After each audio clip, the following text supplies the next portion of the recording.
उड़ीसा राज्य के बीचों बीच एक प्यारा सा गांव था, बंदालो। ये गांव हरे भरे खेतों, आम और नारियल के पेड़ों और शांत नदी के किनारे बसा हुआ था। गांव के लोग मेहनती, सच्चे और एक दूसरे के दोस्त थे। इसी गांव में रहते थे राजा, जो सबसे होशियार लड़का था। गोपाल, जो गांव का मजाकिया और हंसमुख था। अखिया, पढ़ाई में तेज और गांव का मददगार लड़का। बाबुल, जो थोड़ा आलसी पर दिल का अच्छा था। कान्हुआ, जो संगीत और बांसुरी का शौकीन था। और लिपुन, जो छोटा, जिज्ञासु और शरारती बच्चा था। दोस्तों, इस साल हम गांव के तालाब की सफाई करेंगे, राजा ने दृढ़ता से कहा। लेकिन राजा, यह तो बहुत मेहनत का काम है। मैं तो थक जाऊंगा। गोपाल ने मजाकिया अंदाज में जवाब दिया। चिंता मत करो गोपाल, हम सब मिलकर काम करेंगे, अकिया ने उसे समझाते हुए कहा। बाबुल और लिपुन का संवाद। लेकिन इतना काम कौन करेगा? बहुत मेहनत लगेगी, बाबुल ने थके हुए स्वर में कहा। अरे, मेहनत में ही मजा है। चलो ना, सब मिलकर करते हैं, लिपुन ने उत्साहित होकर जवाब दिया। योजना बनाना। बच्चे एक पेड़ के नीचे बैठकर काम की योजना बनाते हैं। ठीक है, सब अपने अपने काम बांट लो, राजा ने निर्णायक स्वर में कहा। गोपाल, तू मजाक करता है, लेकिन तुझ में ताकत भी है। तू पत्थर उठाएगा, राजा ने व्यवस्थित तरीके से निर्देश दिया। अक्या, तू लिखना पढ़ना जानती है, तू गांव के बड़े बुजुर्गों से मदद मांगने जाएगी, राजा ने सुझावपूर्ण लहजे में कहा। बाबुल, तू पानी और खाना लाएगा ताकि सबको ऊर्जा मिले, राजा ने निर्देशात्मक अंदाज में कहा। कान्हुआ, तू अपने संगीत से सबका मन लगाएगा, राजा ने प्रोत्साहन भरे स्वर में कहा।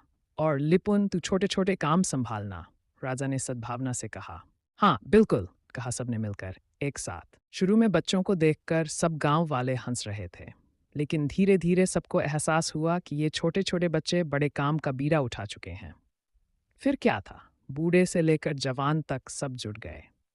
देखो देखो, काम करते हुए कितना मजा आ रहा है, कान्हुआ ने खुशी से कहा। और मुझे लगा था मैं थक जाऊंगा, पर यह तो मजेदार है, गोपाल ने हंसते हुए जवाब दिया। समुदाय निर्माण की यात्रा। पुलिया का पूरा होना, वाह!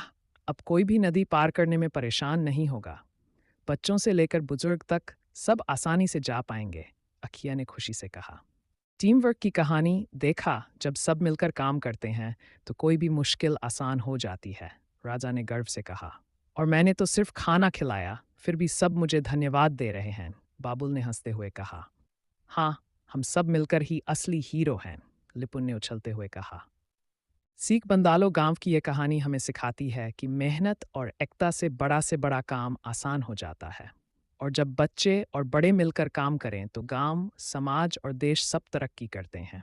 बच्चों, हमेशा याद रखना, एकता में शक्ति है। अगर हम सब मिलकर काम करें तो कोई भी सपना अधूरा नहीं रह सकता। ये नई पीढ़ी हमें सिर्फ उम्मीद नहीं बल्कि गर्व भी देती है।